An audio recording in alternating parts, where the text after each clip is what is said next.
Quran and Sunnah is a saying attributed to the Islamic prophet Muhammad, namely, I have left among you two matters by holding fast to which you shall never be misguided, the Book of God and my Sunnah. It is an often quoted saying regarding the sources of Islam. The authenticity of this hadith is rejected by many Shia. The concept itself is not rejected, as most Muslims hold that Islam is derived from two sources, one being infallible and containing compressed information, the Quran, and another being a detailed explanation of the everyday application of the principles established in the Quran, the Sunnah, or the living example of Muhammad. Basis of Hadith. Hadith literature refers to the oral tradition about the words and deeds of Muhammad. The statement that Islam has these two sources has been attributed to Muhammad. The Sunni Muslims accept this attribution as Sahih and hence a hadith, whereas the Shia Muslims reject this as being Mawdu, and not a separate hadith, arguing that nowhere is it recorded in the 6 authentic books of the Sunnis. The hadith in the 6 authentic books are generally accepted as authentic throughout Islam. The Quran and Sunnah hadith is reported in other books as having been said during Muhammad's farewell sermon atop Mount Arafat after his last pilgrimage. Slightly varied versions are cited in many Sunni hadith works. Among those are Al-Jami, Li'aklak al-Rawi by Al-Khatib, Sunan al-Darakatna, Sirah al-Nabawiyah by Ibn Hisham. John Esposito explains the importance of the hadith in Islam. The Prophet Muhammad is seen as the living Quran, the embodiment of God's will in his behavior and words. Sunni Muslims take their name from the Sunnah, meaning those who follow the example of the Prophet. Professor Fatih Okumis refers to Muhammad as the walking Quran, with the Sunnah giving an example to follow. Sharia. As the sayings and deeds of Muhammad were reported via many different sources, there was disagreement about what constituted Sunnah, and how that affected what should be Sharia. In the 9th century Al-Shafi'i took the view that the Quran superseded Sunnah, but that Sunnah could not supersede the text of the Quran. In this he rejected the version of the above hadith that said the Quran and Sunnah were equal sources of guidance. Others, notably Ibn Kathir in his book Al-Bidayah wal-Nihayah, took the reverse position that Sunnah as later revelation should take precedence over the Quran. Sunni and Shia agreement and differences. Both Sunnis and Shias accept the authenticity of the related hadith of the two weighty things. In this hadith, Muhammad referred to the Quran and Ahl al-Bayt as the two weighty things. Although the hadith is accepted by both Sunnis and Shias, the two groups differ on the exact wording of what Muhammad said, as well how to interpret these words.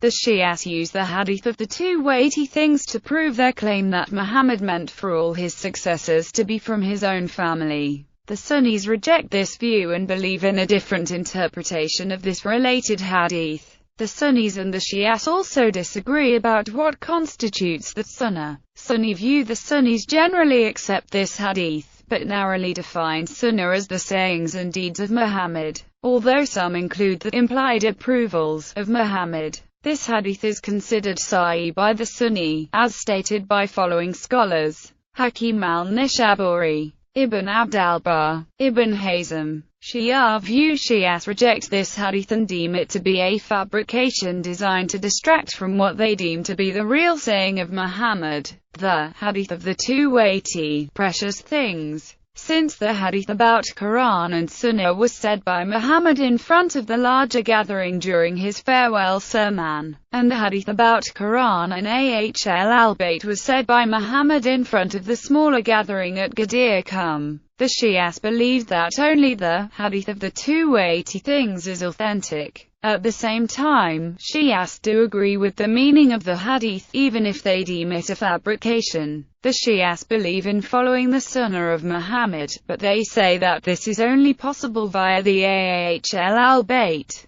The Shias believe that Muhammad said hadith al-Thaqalain multiple times in multiple settings in multiple wordings. They argue that Muhammad said Hadith al-Thaqalain at Mount Arafat during his farewell sermon at Ghadir Qum, in the Mosque of Medina, during his last illness, and at many other places and times. The Shias believed that Muhammad said this hadith so many times because he wanted to stress how important it was that the Muslims only take his own descendants as leaders. The Shias believed that this hadith is mutamatai, meaning that it has been related so many times by so many people that there is no doubt about its authenticity. The Shia claim that this hadith is the most authentic of hadiths, claiming that it has been narrated by over 35 companions of Muhammad. The Hadith al-Thaqalain is used by the Shia, among other reasons, to support their belief of Ali's succession to Muhammad. Shias view this hadith as a clear indication that Muhammad wished to keep the matter of leadership within his own family,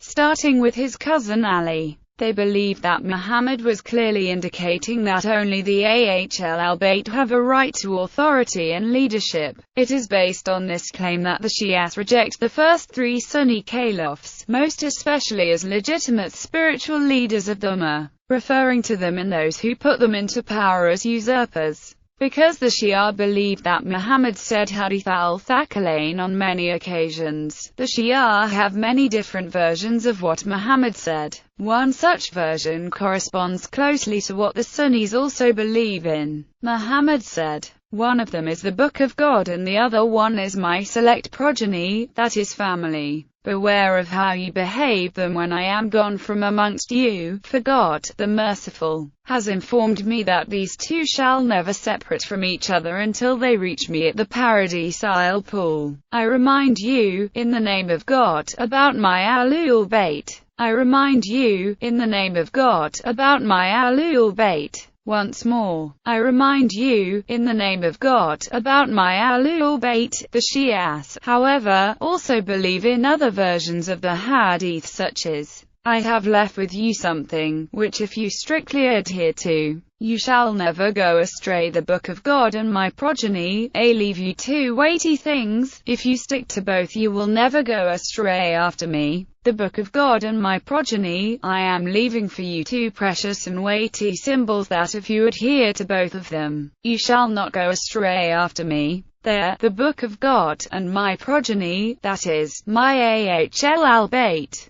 The Merciful has informed me that these two shall not separate from each other till they come to me by the pool." It is these latter versions that more strongly support the Shia interpretation that Muhammad intended to keep the leadership of the Muslims within his own family and the idea of Ali as the rightful successor of Muhammad. Moreover, unlike Quran and Sunnah, which is nowhere to be found in Sahih Sitta, the six authentic books of Sunnis, Quran and Ahlul Bayt, is found therein. Yazid b. Hayyan reported, "I went along with Hussein b. Sabra and Umar b. Muslim to Zayd b. Arqam. As we sat by his side, Hussein said to him, 'Zayd, you have been able to acquire a great virtue that he saw Allah's messenger listen to his talk, fought by his side in battles, offered prayer behind me. Zayd, you have in fact earned a great virtue.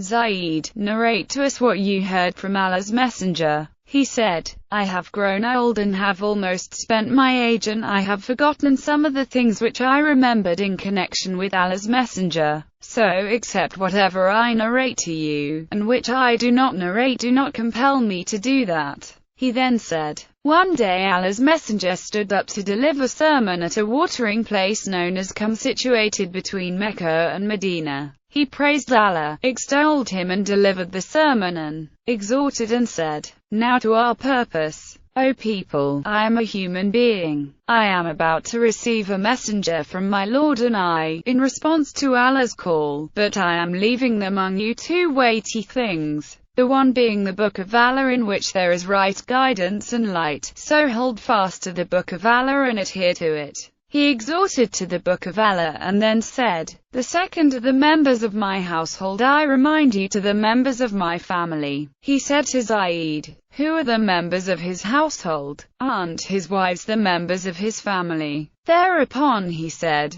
"His wives are the members of his family. The members of his family are those for whom acceptance of zakat is forbidden." And he said, "Who are they?" Thereupon he said, "Ali and the offspring of Ali, Aqil and the offspring of Aqil and the offspring of Jafar and the offspring of Abbas." Hussein said, "These are those for whom the acceptance of zakat is forbidden." Zayd said, "Yes, this hadith is explicit about who are counted amongst the members of Muhammad's family, namely, not his wives as many have argued, instead, linking his family ties to Imam Ali ibn Abi Talib.